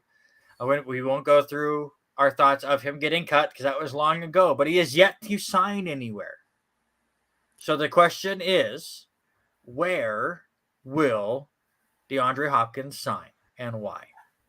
I was listening at lunchtime on TV, and I kept hearing them get called and that he was going to go and visit with Patrick Mahomes. I think that might be a good fit there. It'd be interesting to see whereabouts. I think it's funny that Jerry Jones has made it quite clear that he does not have any intentions on signing him in Dallas. So I think it's going to be one of two places. I think it's going to either be there with Patrick Mahomes or, I hate saying this, maybe your New York Jets. They just don't have the money. They're still trying to re-sign Quentin Williams and working through that. So here's my favorite thing. Again, this happened over a week ago now, so it's old news. But I sent the news out that he got cut to several people, and almost unanimously, the return message I got back was, "Oh, he's going to sign with my team," or "My team is interested in signing him." Of course. 31 teams right now are interested in signing DeAndre Hopkins, including his former team of Houston, who's going to be absolutely horrible. I honestly have no clue. Obviously, he would best fit with Buffalo or Kansas City. Jacksonville would be fun, as Eric says. Baltimore could be interesting. The Jets could be interesting. How about the Detroit Lions? You put him with Goff, who's been playing well for Detroit. Detroit looks like they're ready to take the next step. So that could be an interesting fit. It's on turf as well. Cleveland, put him back with Watson, could be really interesting. There's so many different teams. But the fact is, Odell Beckham proved it. Whoever just says, screw it, take all the money, will end up with him. Because I don't think Hopkins is leaving Arizona to chase a ring. I think he is leaving Arizona to chase money. And if nobody will give him money, then he will chase a ring. But I honestly have zero clue. I'm kind of shocked that he has yet to sign anywhere. You got to think it'll happen pretty soon as we're starting to get closer and closer to OTAs and getting into the training camps and stuff. But I'm not sure. But however, we'll talk about it more. Whoever gets him is going to be a big get. Yeah, I think it's going to be. I would see it be more of a, like you were saying, a money situation. But I think I would think he would want to settle down with one of these bigger name quarterbacks that is out there. I think Patrick Mahomes might be the best fit. And Eric brings it up just a second ago. Jacksonville, that might be a great fit for Lawrence. And I mean, having a number one or a 1A guy would be a perfect. And that's the thing. Could he be a 1A, or is he more of a 2 receiver now? He's probably a 2, maybe even a 3 in some spot. Depends on where he goes. Like if he goes to Buffalo, he's not a 1A to Stephon Diggs. That's for sure. So we'll see. It was very cool to see DeMar Hamlin out there participating in team drills. He's had a helmet on for the last couple of days now, starting to get out there and get active some more. Very cool there. Speaking of Buffalo, they do break ground on their cheap stadium that they're building, $1.5 billion or whatever that is. That will be set up for 2026. Cool to see that. Also, we promote him all the time. Tom Grossi right now is in the middle of his 30 NFL stadiums in 30 days tour. He's doing it for the St. Jude Hospital Foundation. So you go check out his stuff on YouTube or Twitter and donate if you so choose. He went through a table in Buffalo yesterday and having a lot of fun. Very cool to see him do all of that stuff. The Madden cover, I guess, is going to be announced tomorrow. My question to you, is it even still an honor to NFL players to be put on that cover? It's been known as such a curse anymore, but the only curse it has is on itself. That game is so bad. Because you don't play it much anymore. I haven't bought it. Because guess what? I could go back and play Madden 17. It's the exact same game as Madden 23. Maybe with less glitches. All they do is change how many glitches are going to be in the game. Yeah, I haven't bought a new one since my last new Madden one was when Lamar was on the cover. That was the last one I bought. Yeah, and I mean, listen, as much as I'm excited for the new NCAA football game to come out reportedly next year, it's by EA.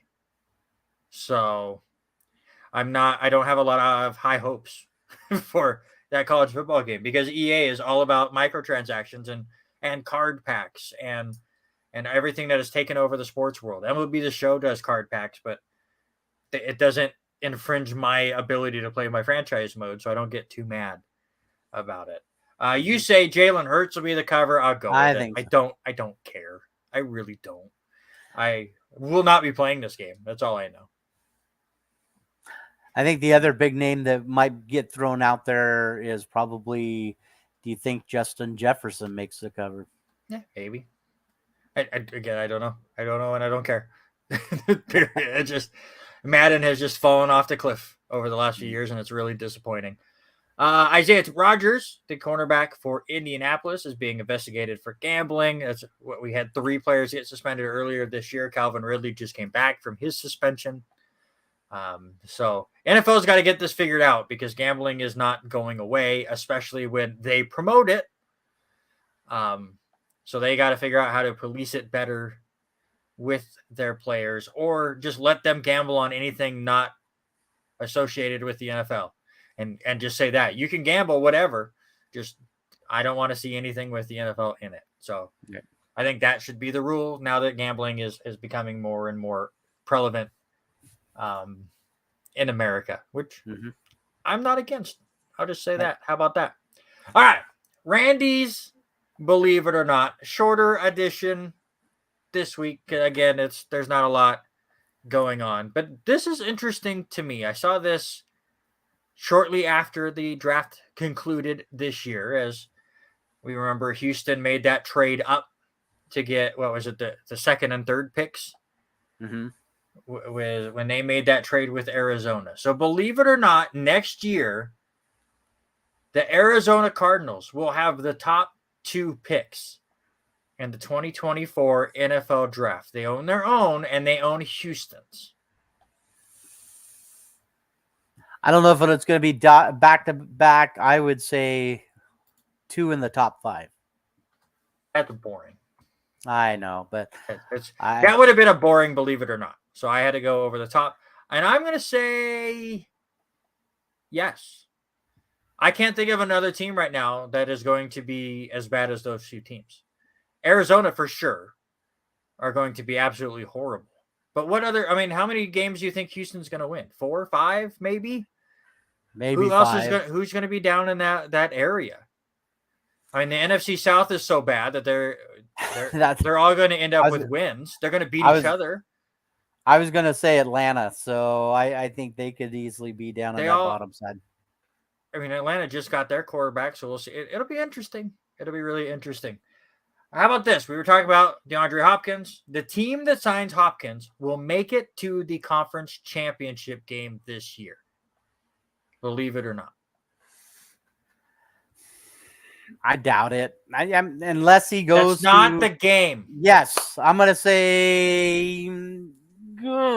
I think it's still in that spot where we don't know where he's going to go. And if we go with the prediction, I am going to say, and he goes to Kansas City, then it's a yes. I think Kansas City goes back to the conference final for AFC. So yes, I'm going to say yes. Then I think he signs. I think he's going to sign with Kansas City.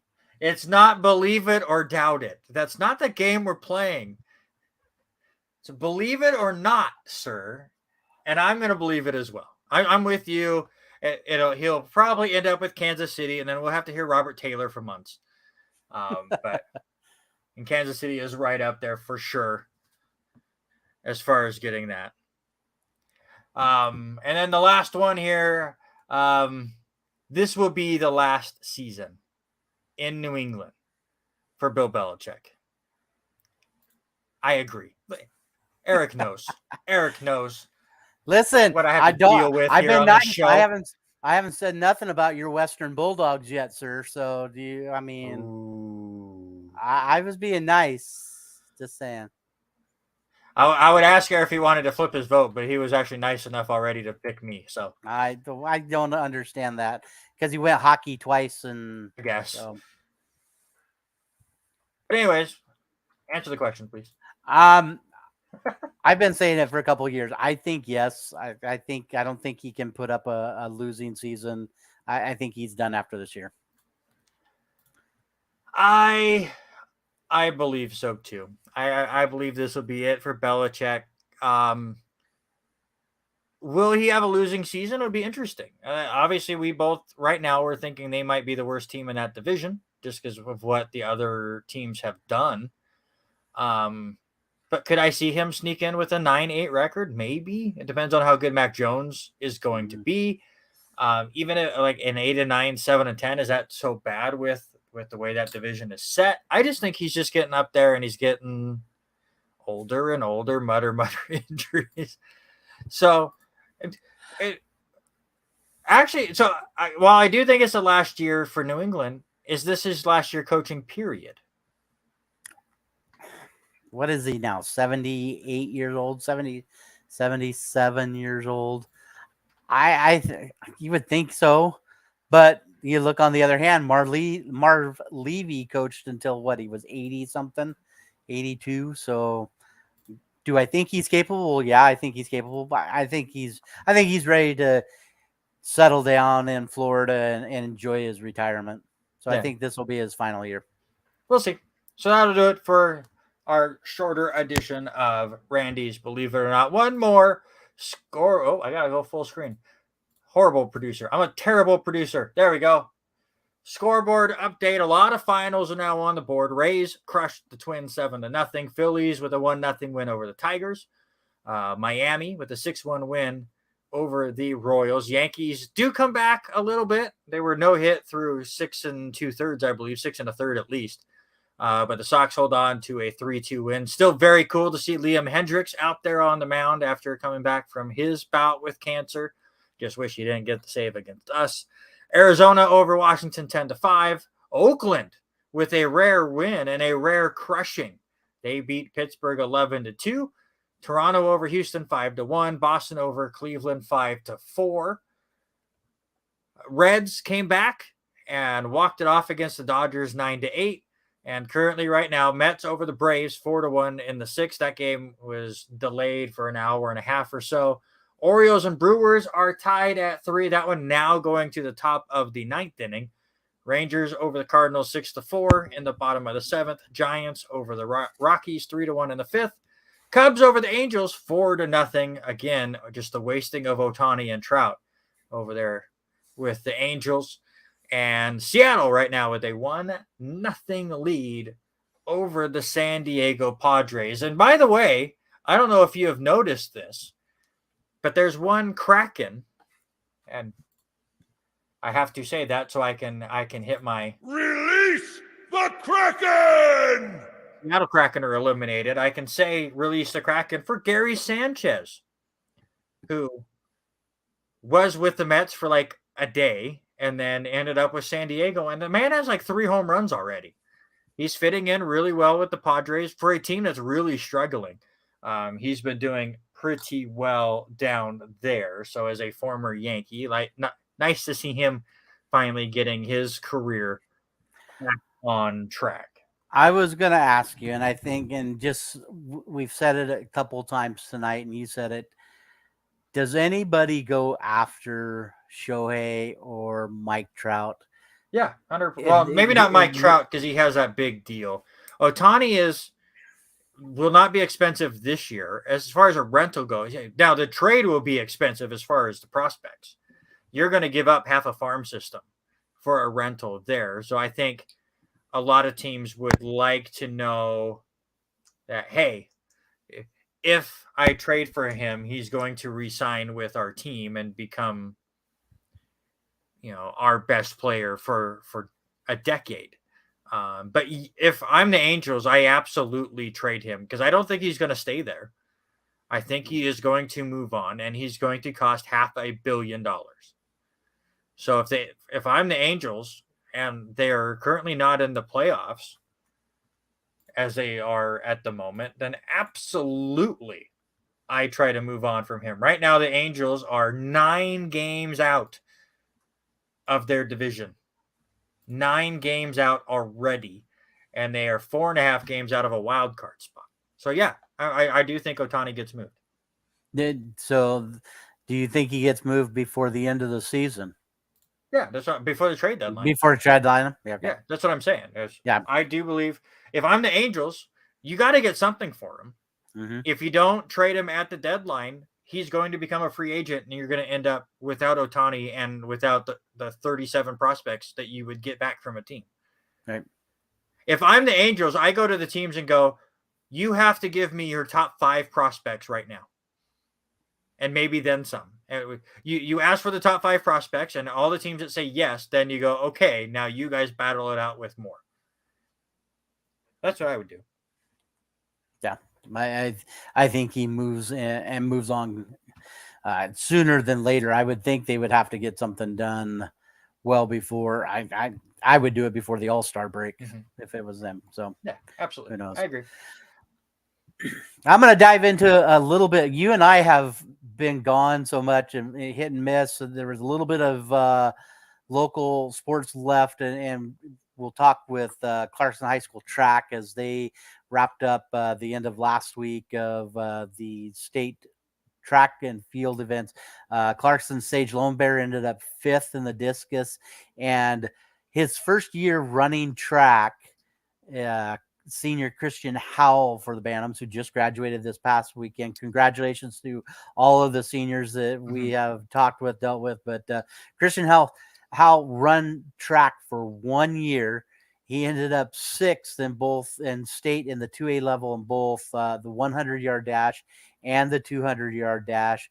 And he has already signed a commitment to go and run for Whitworth College. So congratulations to him and Sage with their things that their state for the 2A. Unbelievable things going on there. One other one that Brian, our buddy Brian Bremling just sent me just a second ago, and it sent me a picture, and I'll forward it to you here in a little bit. But WIAA has voted to move the state football championships to the University of Washington Husky Stadium starting next year. So that'll be interesting to see state tournament take place there in Husky Stadium. It would be nice to see somebody that plays at that stadium play playoff football. Yeah, well, no Husky fans here. And no lies given. No lies were said during the comment. None whatsoever. Hey, the PBA has been done. And I know, and I was going to ask you, I know you're getting ready to go up and bowl a regional up there very soon. End of July. End of July. PBA is not, they're on their break right now, but they are doing their little area tournaments coming up. But the women, the PWBA is in full action. That we've had 3 tournaments happen already. One is finishing up tonight since we were last on. The Queens finished up, the 2023 Queens, and Lindsay Boomershine ends up winning $60,000 at the USBC Queens. And then we've got 3 tournaments happening that just are, the last one is finishing up in Grand Rapids or Wyoming, Michigan right now. The 2023 Grand Rapids Classic won by a lady that I follow, Verdi Crawley from England. She ended up winning that one, taking home $10,000. And then we had the Bowl TV Classic also at the same house. And then Stephanie Zavala won that one. And tonight, wrapping things up in the Great Lakes Classic, step ladder format. It was happening at 6:30 tonight, so have not seen any results yet. But Jordan Richards, who is the money leader right now for the women, is the number 1 seed. She will face one of these hot women right now that are going so quick. Shannon O'Keefe has been bowling out of her mind. Deanna Savala, Shannon Pulowski, also Verdi Crowley sitting the number 2 seed. These women are unbelievable. If you get a chance to watch any of them bowl, go to the Professional Women's Tour Facebook page, watch some of the videos of them bowling. It is unbelievable what these women are doing. The Bowlers Journal Classic in Cleveland, Ohio, that one starts this weekend at Parma Heights, Ohio. Right now slated 99 bowlers are slated to bowl in that tournament. So lots of women's bowling going on. And you, sir, you're bowling, you said the end of July. I want to say it's like the third Friday and Saturday, or third Saturday of the month, if I'm not mistaken. Yeah, somewhere in there. I don't remember. It's not quite to that point yet. Have you practiced any? Just in the leagues and stuff that I'm in. Yeah, July 21st through the 23rd will be that tournament. Just getting into the leagues. I've yet to bowl on the actual pattern. But yeah, I was waiting for the World Series to get done. I have, thanks to Keith Wipponen for going through all of my bowling balls. I have put that replaceable thumb in all of them, which has kind of revitalized my arsenal of bowling balls. I'd really been down to a couple because the rest had kind of, I've outgrown, or my thumb didn't fit, or we needed some adjustments. He has been nice enough to work through all of those. So I have a bunch of different balls that I'll be taking up to Spokane. I'm throwing all of them throughout the rest of the summer to get used to them. And bowling that Monday league with my son, they do not oil. once the last squad of Banana Belt is done, that's the last time they oil those lanes. So I go up there, and like last night, I'm standing 20 boards left of where I normally stand and throwing it so much harder than normal. But I like it because it gives me something different to look at. It makes me try to work through a different oil pattern than I'm used to. That's not just a house shot. Obviously, when I go up to Spokane, it won't be like that, but the oil pattern will be different. And it's a good mental challenge to see if I could figure out how to attack a different oil pattern, or in this case, a no oil pattern. Still shot a 705 or something. I shot pretty well. But we'll see. I know, again, there's a few of us from the area that will be making that trip, and we will be getting with Ryan Neeram and Orchard Lanes here soon to practice on that shot and kind of get an idea on how to attack it. But very long pattern. I think it will play within my game because I don't hook it that much. So, but we'll see. We'll see how all of that goes. Let's get into. See, we take a week off, and Hawthorne wins 2 games in a row, and it's just a wonderful thing. They start pulling away a little bit as far as the wooden spoon goes, and then we return, and yes, they only lose by 55 when they were down by 100, but they got embarrassed by Port Adelaide. So that's all I want to talk about that. Please piss off Eric Watkins some more. No, I really can't. As far as Geelong has, Geelong has not. What? That I was waiting for. 3 losses in the middle of their last 5 games. It has been ugly for Geelong this year, just 6-6. But we come away with a 22-point win against Eric's Western Bulldogs. Do you want me to hit the button for you? Yes, please. I'm better than you, and you know it. Or did you want? Acknowledge me. Either one.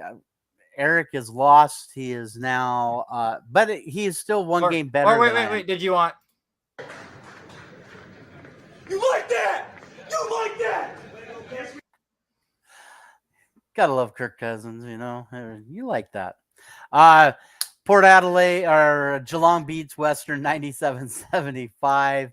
Yes, my Cats this week are on a bye. We need that bye. After week 12, Collingwood. Can anybody stop Collingwood or Port Adelaide? That's what I want to know. Hawthorne couldn't. You made it. Oh, just because I was helping push buttons? It don't matter. I've lost. It's cool. You can change your vote. Yeah, both of those teams are just looking unbelievable. So, like we said a second ago, my Cats are on a bye this week. Western plays the number 2 team, Port Adelaide. That one is on TV on Friday morning, 2:50 a.m. on FS2. Your Hawthorns play Brisbane on Friday evening, 8:45. Also on TV will be Saturday morning will be Fremantle taking on Richmond. And I think probably Fox got this one scheduled right on Sunday. On a Sunday game, it's the number 3 Melbourne taking on number 1 Collingwood. That will be on 10:20 p.m. Pacific time on Fox Sports 1. If you are not a fan, you need to watch this game. It will be a good old, who used to say it? A good old slobber knocker. Jim Ross. JR used to say this. Okay, hold on. Good old slobber knocker, and that's what this one's going to There's not one on my thing. boil down to. That's very disappointing. Yes. If anybody is watching still at the part of this show where we talk about things that most people don't care about, this is us begging you. Watch Aussie Rules football on Sunday, especially if you can't sleep. 10:20 is late, I get it, but that's going to be a great game. Oh my goodness. You want to reveal yourself to the world? Yes. That looks good. I like it.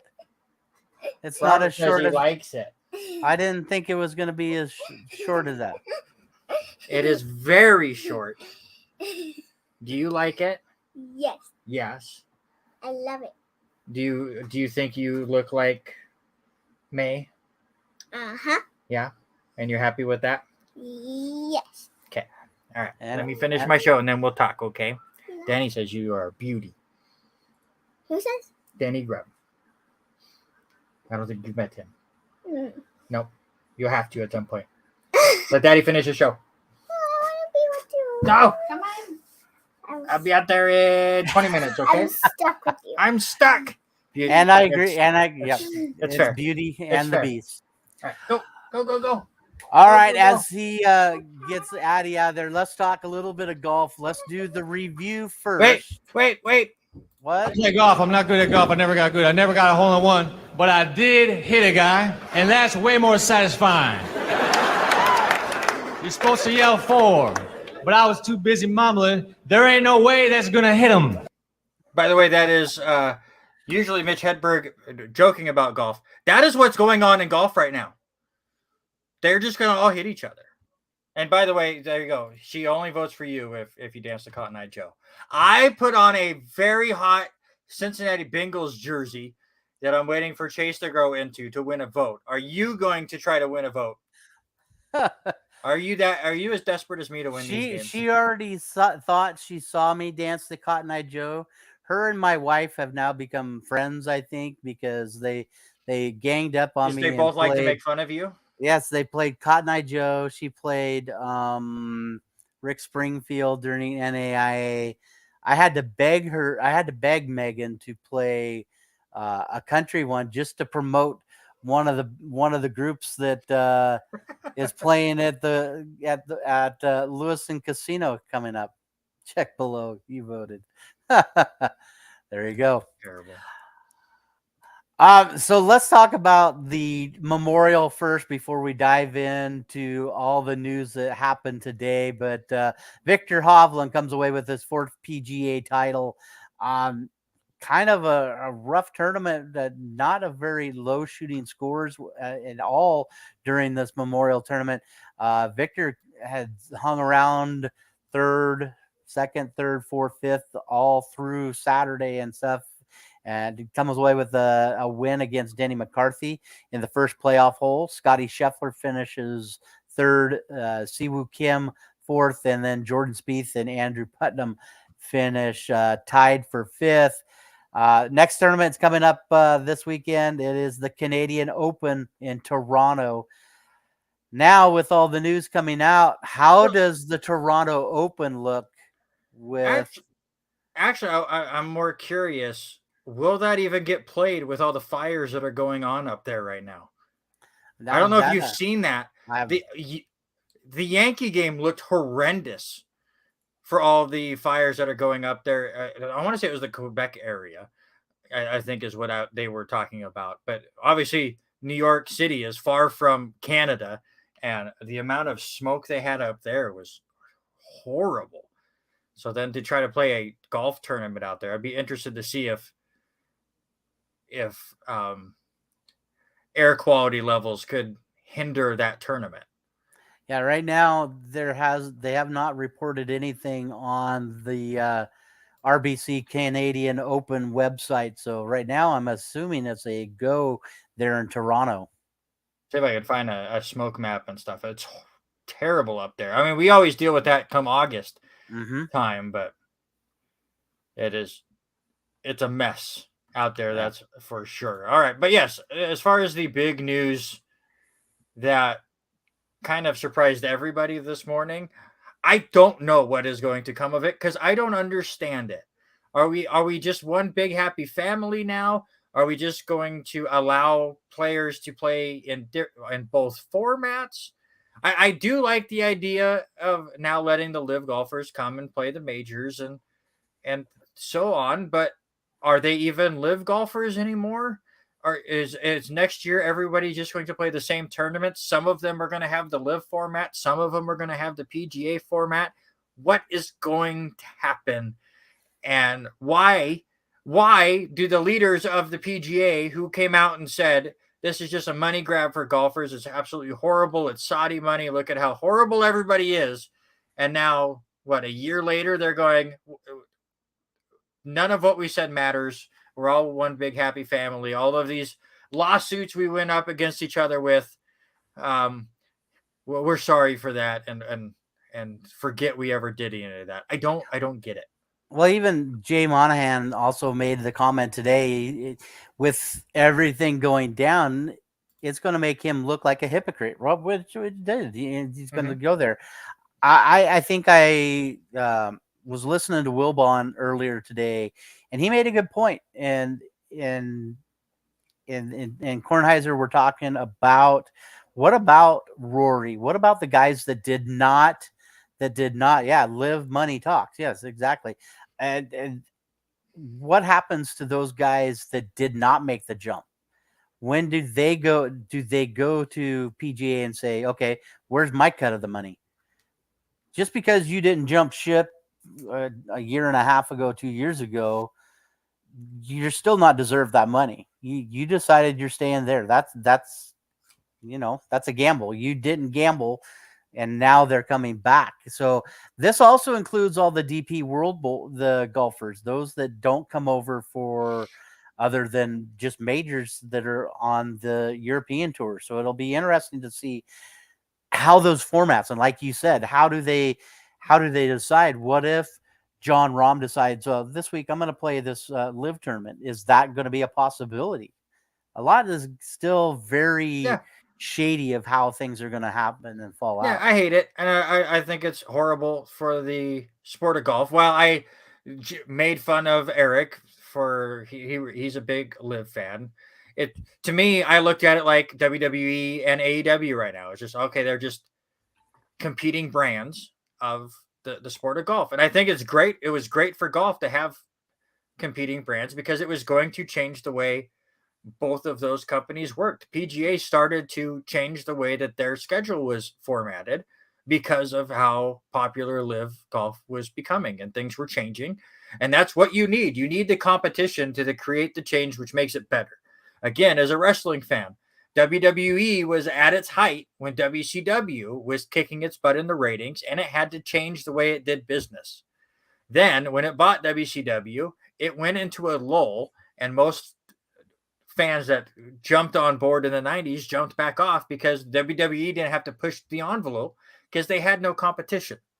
Now they have competition again, and once again, we're kind of seeing some different things transpire. That's what I liked about this live golf tour, even though I didn't watch it. It was going to push the envelope as far as golf tournaments. It was bringing more eyes to the sport. And now it's like, we don't care. It's all about the money, and this is what we want. And PGA saw all the money that Liv was getting because PGA is apparently a nonprofit organization, and they want a profit. God damn it, it's a mess. So we'll see. I am not afraid to say when I know absolutely nothing about a topic, I have no idea what any of this means or what will go down. But it'll be an interesting bystander on my part for sure. So then knowing that, and then I'll pose this question to Eric too. But how long do you think it takes to get everything straightened out? Do we see this the rest of the year? Do I was just say, do we see this happen starting at the start of the year when the tournament, and I forget when when PGA's calendar starts. I want to say it's September when their season starts. Somewhere in there. Is that when we see the combination of everybody come together? Do you think? At the earliest, if not the year after, because I know both leagues had kind of started to come out with next year's stuff. We'll see if that changes, if they can get that down in time. To me, this is more of a business move, and it's just going to hurt some of these golfers. So, again, I'm very curious where things are going to come down from it and what it will all mean. But right now, we're all just kind of shrugging and trying to figure out. My favorite is most of the golfers had zero idea this was even a possibility. And all of a sudden, boom, it's done. They said that there was PGA meetings at the Memorial, and nothing was said in these meetings about any type of merger. So I think this kind of hit a lot of people kind of on the side, and hearing the one reporter talk about it, there was some golfers that had a lot to say and a lot that didn't have much to say, but those that had a lot to say had a few choice words, and explicit words. But we'll leave it at that. Yep. Real quick to NASCAR, the Gateway race was just mired with a mess. The lightning pushed everything back. It turned into this. It was supposed to be a day race. It ended up being a night race with all the different red flags that were going on. But Kyle Busch ends up getting the win, his third win of the year. Chase Elliott was not at the race because he was suspended for his on-track incident with Denny Hamlin in the Coke 600, which we didn't get to talk about. Yeah. Have you seen that wreck? And do you think the suspension was worth it or deserved? I have not seen that wreck. I mean, that got bumped into that Monday day from NAIA. So yeah, I did have see not the wreck. seen that wreck. And as a Chase Elliott fan, he deserved to be suspended for a race. It was very obvious. Another thing we missed was WWE Night of Champions. There was also an NXT show I still haven't watched, and an AEW show I refused to watch. I watched parts of it, and I hated every second I saw. Night of Champions was pretty good, though. Bloodline continues to dominate the storylines. Your overall thoughts, real quick? That's exactly where I would go. I like kind of. I've never been a huge, but I've understand listening to you. You and I've talked about this. That's what WWE wants is the storyline of Roman Reigns holding this out, and you finally saw Jimmy Snap, and priceless. And watching both of them kick Solo, to lead into all of it, it was crazy. Yeah. I'm already part of the way through on the Friday thing, but to see Roman talking about him falling in, seeing Jay fall in, it will determine. But I kind of like where they're turning this story a little bit. It's been absolutely fun, and the crowd reactions they get every single time shows how great this storyline is. There is a 3-versus-3 soccer tournament at Walker Field on Saturday morning. You will be there announcing, doing what you do. Yeah, second year in a row, I'll be up there. A huge event, huge fundraiser for the Hell's Canyon team and what they do 3-on-3. And it's fun to get to walk around and see little kids.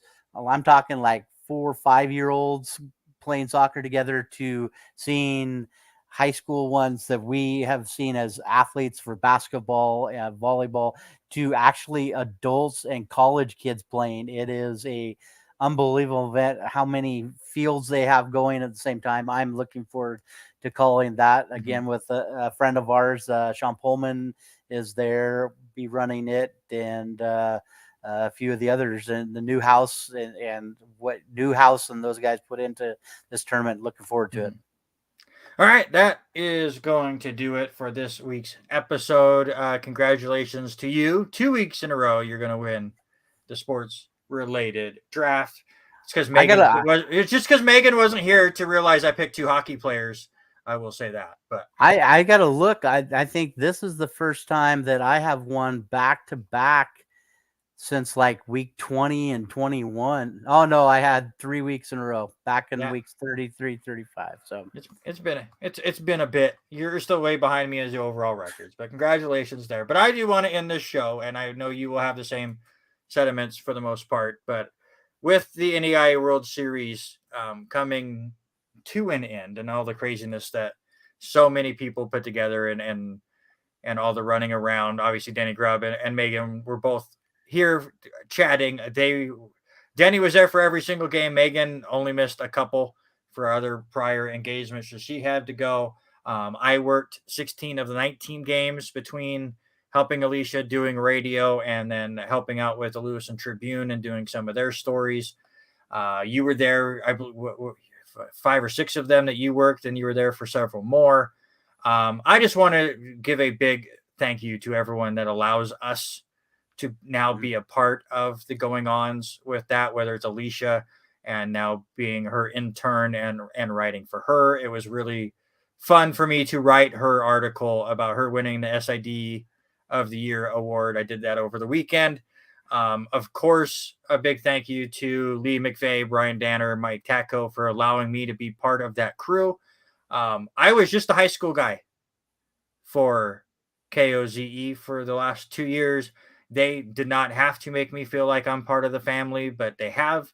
And I appreciate them very, very much for that. Same with the Tribune. Obviously, we lost Dawn before this year's World Series, but you could tell how much all of those guys care about this World Series and care about local sports, that so many of them came back to help out with the World Series, and got to speak with several of them before. Of course, thanks to Denny for continually correcting every time I look up a stat and he goes, "No, you looked it up wrong. Here's the correct answer." So I'll thank him as well. Just everyone. I had several moments throughout the week of just sitting and taking a moment and kind of taking it in. I am hoping at some point I can go on to bigger and better things. Who knows if I'm going to be good enough? There were several times this week where I didn't feel like I was good enough to be in the position I'm in. That's just how my mental state works. That's not me trying to get people to go, "Oh, no, Randy, you're good." And it's also not there to say, "No, Randy, you really suck." I don't want either of those. It's just me stating a fact that I had several moments this week of kind of that imposter syndrome of sitting next to Brian Danner, who is one of the best unknown voices in all of sports broadcasting. The man is a legend and he's absolutely phenomenal. And especially during that championship game and hearing the crowd of 4,500 people and trying to talk over them and get that broadcast in. It was a fantastic 8 days for sure. And again, I want to thank every single one of the people that allowed me to be a part of it. Yeah, and I'm gonna piggyback on all of that. I mean, we don't get to do that without all of those help. I mean, we're talking across the boxes, me to you, who is almost 20 feet away and 2 boxes over, but to Danner, those guys, Tatko, Sam Grist, who Sam is a major helper with Denny. What him and Denny do, unbelievable. Megan taking over things in the box. I got to work with 2 All-Americans this year. I got to work with and a national champion. I got to work with Jenna and Callie Stevens, and you can't forget the other guy behind us, Bert Sahlberg. Bert was there for a lot of the things in the box. Alicia with all of her things. And we touched on it earlier. We had a couple of the other SIDs, the SID from Georgia Gwinnett and Ron Smith, also from Westmont. What this means to us and in the Valley and in what we do, this is just shaping and molding us to want to be better and do better. And I worked with Mike Ripley, Darren Danner. It's unbelievable. So is she calling you an uncle? I'm not that old. I'm older than Megan is, but I'm not that old. I'm not Robert Hagen old. All right, let's calm down on the uncle talk. All right. But yes, it was absolutely a fantastic and fun week. And also thank you to everyone that continues to show up each and every week to watch the show, interact with the show. Obviously, this week, Megan, Eric, and Denny were absolutely fantastic with all of their responses. Robert Taylor, for the few minutes he was on before he realized most of our show was not NFL. Taco also making a couple comments as well. We had a few comments at the beginning. And anybody that just is not making comments as well. And her favorite dad. I would hope so. Listen, did you see the picture? That picture between them walking on the field, unbelievable picture. So that's awesome. But no, so thank you guys for continuing to push us to make this show better. I will try to make the scoreboard easier for me to manage, unless Eric can fix his computer and come be a producer. Wink, wink. Maybe. We're having some fun with this show, and that's what the summer is going to be about. Testing things out, trying to make things work for sure. So I thank all of you for making it fun and allowing us to just rant for 2 hours. 135 episodes are now in the book, and we are here all summer long, minus July 4th.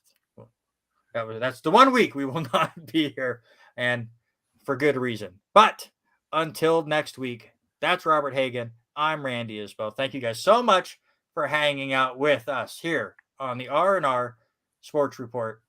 But until next week, we